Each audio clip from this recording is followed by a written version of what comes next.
Hello, lovely viewers.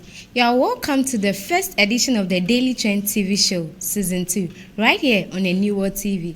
The Daily Trend TV show is a socially entertaining program that features outspoken vocals and we talk about thriving and pertinent issues in the society. And so today we have a very interesting topic we are going to talk about. We are looking at relationship. But for the first segment, we will talk about dating and courtship. And on the second segment, we will talk about marriage and living together. I'm glad I'm not doing this alone. I have on my immediate right Miss Manuela Eyisi Inkum. And on my left, Miss Abigail Afi Elipim Adehe. And I remain your host, Odro Echan Abigail. We'll be right back after this short commercial break.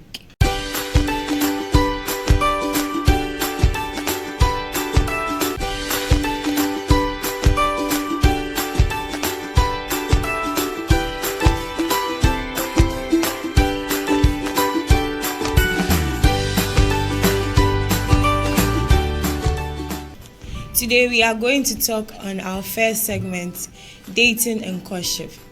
Dating normally is said to be a relationship between a man and a woman, normally for fun. And courtship is actually the serious aspect of dating. What is your opinion on dating and courtship? Okay, personally, I think dating and courtship holds a similar meaning. But from dating, we have intimate relationship. And with the courtship, this is when it is being extended. But in dating and courtship, we have something we call acceptance and proposal. So a guy proposes and a lady accepts. So both parties agree to be in a relationship. But when we look about courting is when both families of the guy and the lady is aware. But mostly for dating, it is not like that. It's a little bit in secrecy. That's a little bit difference I know on dating and courtship. Yeah, so it's just as she said, we realize dating is more casual when we look at the sense. It's when the level of commitment in dating is actually lower than the level of commitment in the courtship level. You get it? So if I get you right, dating is actually the casual aspect of courtship. Courtship is like the serious form of not necessarily that. When we say dating, okay, people say they're in a relationship. Okay. When Someone can say I'm dating this guy, but it's more like a friendship level. Someone can also say I'm dating this guy, but it's more romantic in the sense. So when we say dating is actually going on a date. So if a group of friends can decide to go on a date, just go and have fun, it's considered dating. Okay. Yeah, but when we come to relationship, dating is when you decide, okay, you want to study someone, but the commitment level there is not as deep as the courtship. Yes. So when is it actually right for one to go into dating? For me, I know say at the age of 18, you can actually date. Yes, when it's right for you to go into a relationship.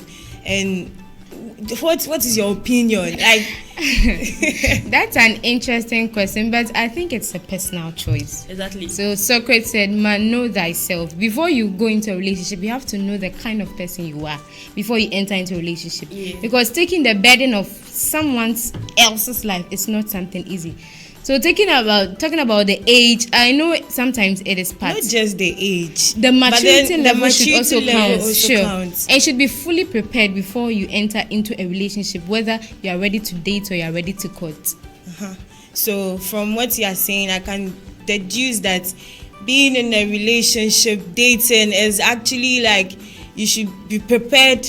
You should know what actually goes into dating before you actually enter into what we call dating. Yeah. Okay, so what actually pushes men and women to go into dating and to go into what we know as courtship?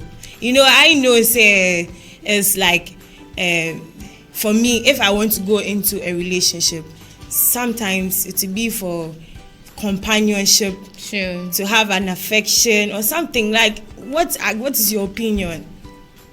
Well, actually, people have different reasons for going into dating. Yes, people decide, okay, I want to have a partner to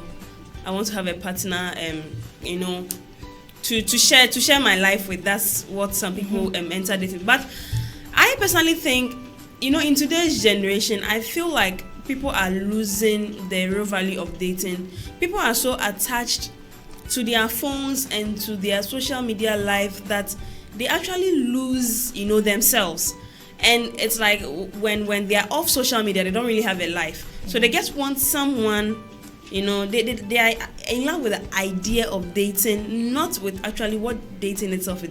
The idea that I'm having a boyfriend or a girlfriend, not that I'm ready to actually commit, but I just want to have, because I feel lonely, I don't know myself. So for the reasons, there are many, but I think it's a personal decision. Okay, now I think before that, I know that in dating, most people have this personal gains.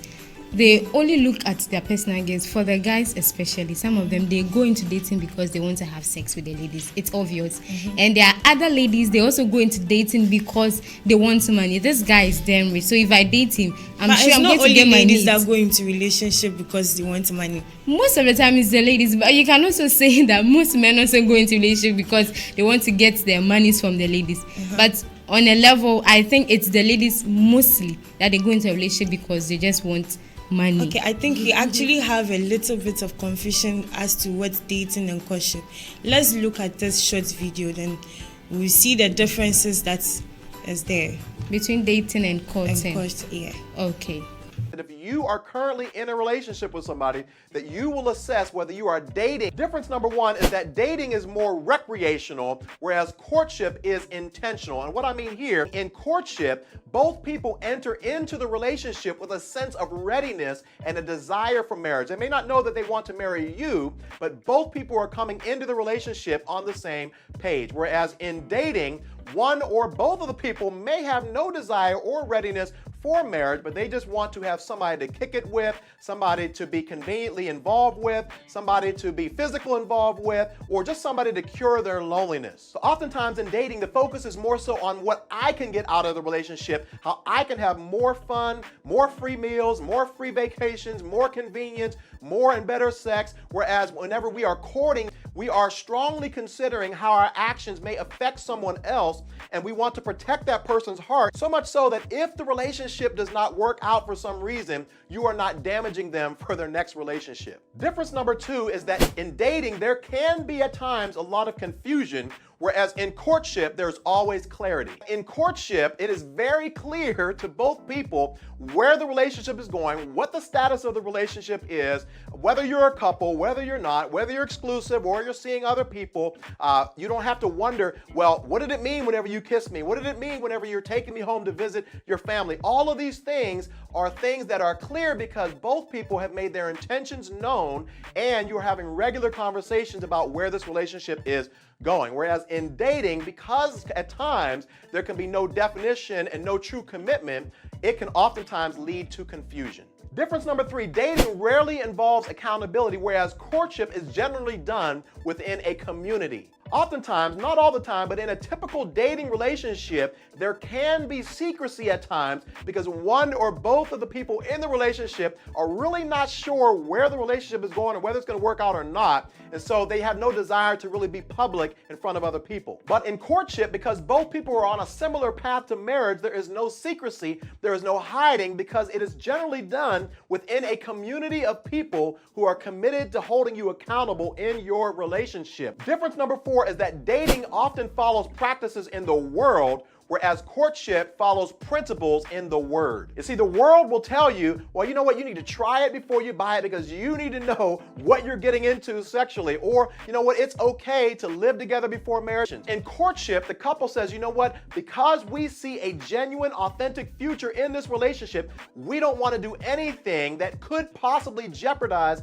the success of this relationship, so we are going to put healthy boundaries up. Whereas in dating, oftentimes you may not know where the relationship relationship is going, and as a result, putting these boundaries up is less valued. And finally, difference number 5 is that in courtship, breakups can be disappointing, whereas in dating, oftentimes breakups can be devastating. So whenever there's no real commitment and the couple is not having regular conversations about where this relationship is going and what direction you want it to go, and to add this in there, if you are becoming physical and sexually involved with this person, oftentimes whenever you break up with this person, it can lead to devastation because it leads to trust issues. It leads to baggage that you take into your next relationship because of the pain from the previous relationship. But whenever you are courting somebody and you are upfront and honest with them and you're letting your intentions be made known and you guys are having regular conversations about where this relationship is going, even if the relationship doesn't work out, you can still move on, even though it may be disappointing, and you can still respect the other person because you don't feel violated and used. Thank you very much for staying with us. We'll go for a quick break. We'll be right back to dive into marriage.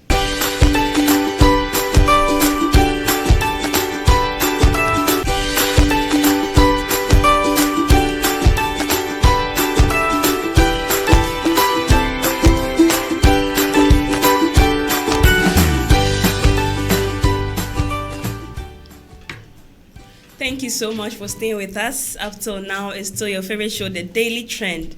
Okay, so we've looked at courtship and then dating. Sure. And then after passing through these two stages, you realize, okay, there's something called marriage.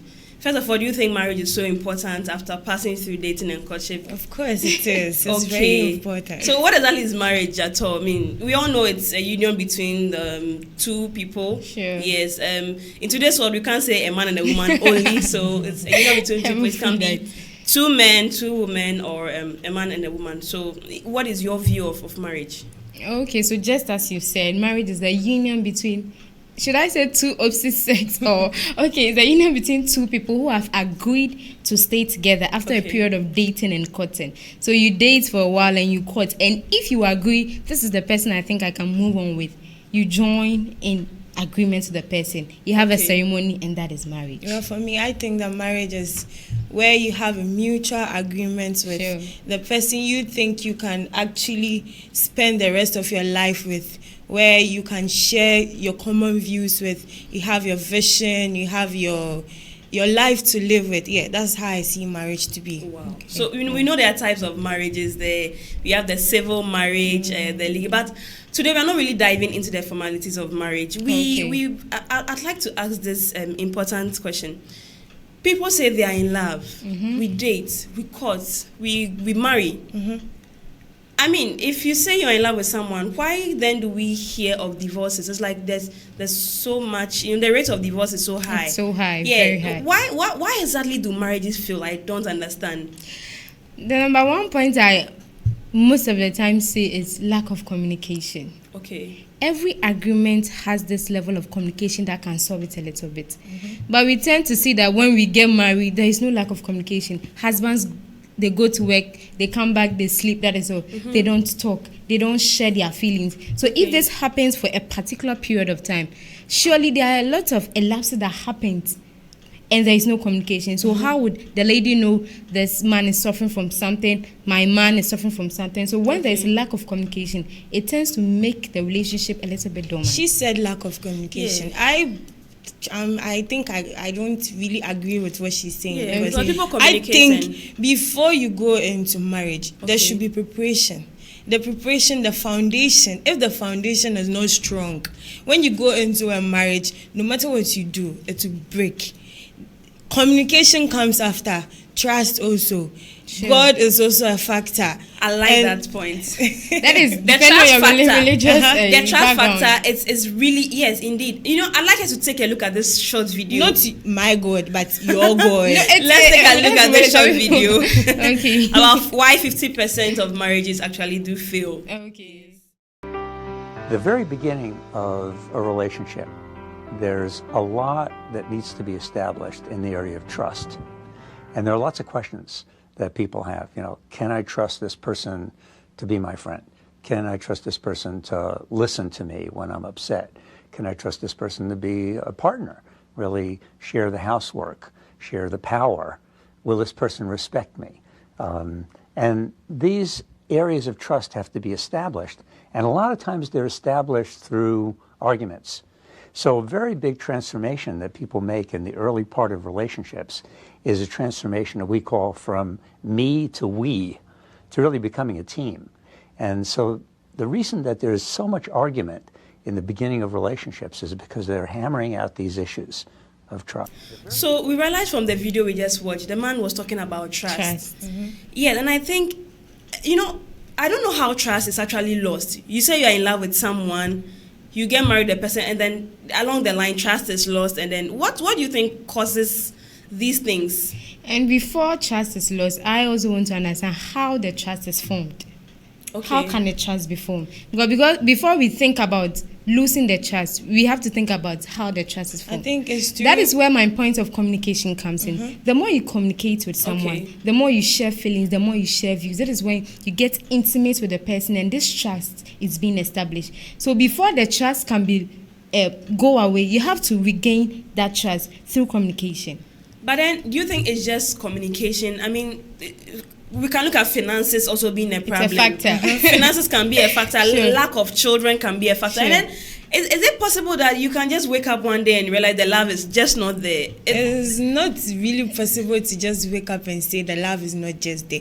It takes a process for the love to actually wear out. You are living with the person for a lifetime. Okay. You've actually built that trust. But because of these petty things, it's like you lose communication with the person. You don't talk as you used to talk with the person. It's actually break the trust and to break the marriage in the end.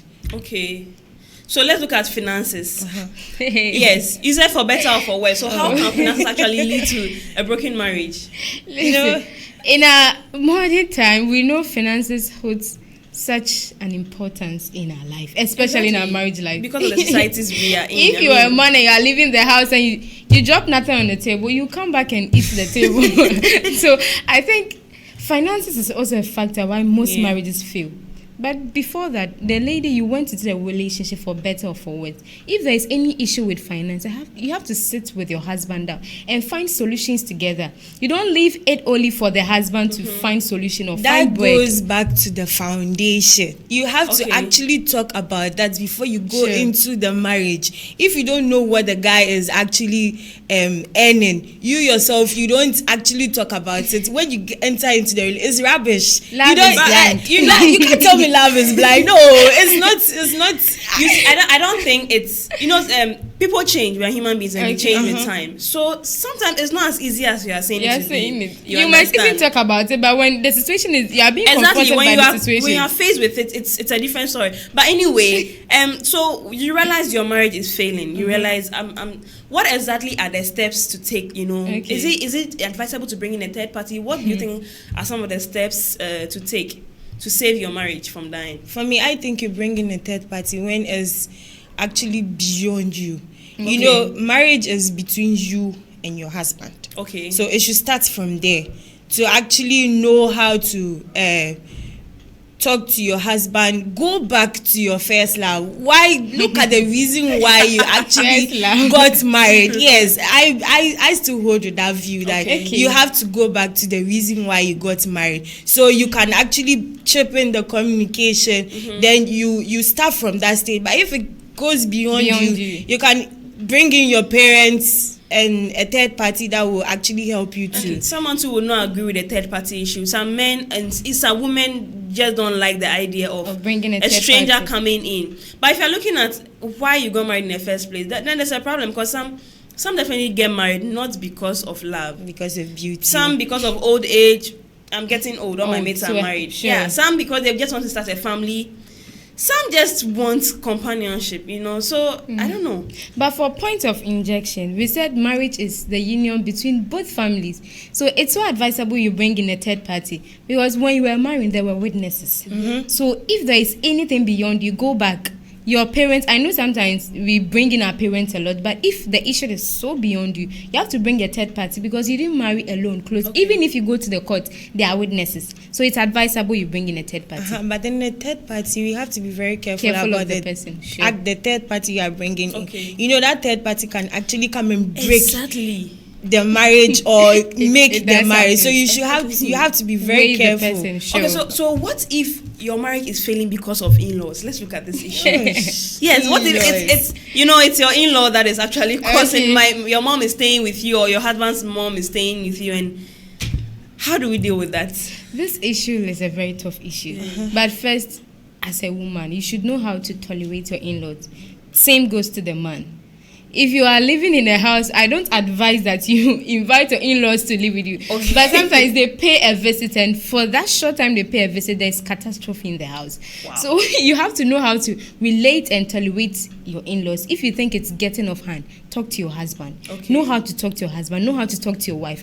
I know your mom, she's a very good woman, but there are some things that I don't really like it. So let's see if you can balance the equation. Actually, it's not about quarreling and fighting. No. From what she's saying, what she's trying to say is the man should be able to put his... Actually, the problem comes from the man's side. Okay. So he should be able to put his sisters and his mothers in their place. Okay. First. Yes. You should know that the wife is now the head of the house. Okay. She doesn't really have a say over there unless his wife agrees for her to even come and stay there. She can't come and stay there. You understand? And it all boils down to respect. Even though the man will have to put the mother in her place and the sisters in the place, they should know how to respect each other and know how to solve conflicts amicably. Okay. I think that will help. Yeah, you have a very good point. So I'd like us to take a look at this short video. We'll be right back. The number one reason why most marriages fail. If you were to sum up in one word what breaks most marriages apart today, it would be selfishness. Why? Because we go into the marriage making it all about us. Sort of the idea of what can you do for me? How can you fulfill me? How can you meet my needs? Now listen, there's nothing wrong with wanting fulfillment and wanting your needs met. But as I've said before, marriage is not so much about finding the right person as much as it's about being the right person. So I should instead be saying, what about them? How can I fulfill them? We like to say it's always the fault of our mate.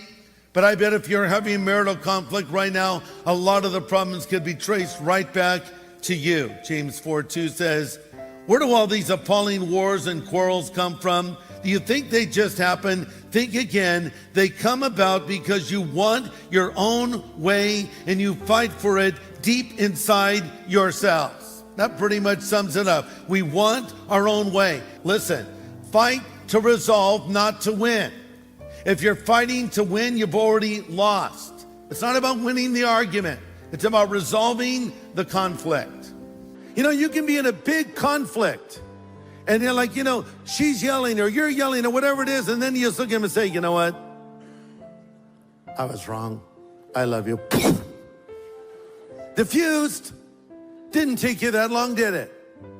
Get rid of all bitterness, rage, anger, harsh words, slander, and all kinds of evil behavior. Instead, be kind to each other, tender-hearted, forgiving one another, just as God through Christ has forgiven you.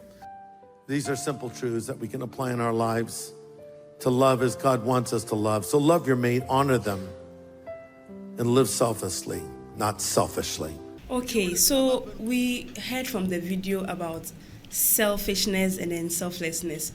And then you realize that this generation, I personally think that this generation has lost, what true love is. Sure. Everyone has become so engulfed in their own world because of technology. Putting themselves first before exactly, others. I'm not against the whole technology thing, but I think when it comes to love, there should be a compromise. You should realize it's not about you.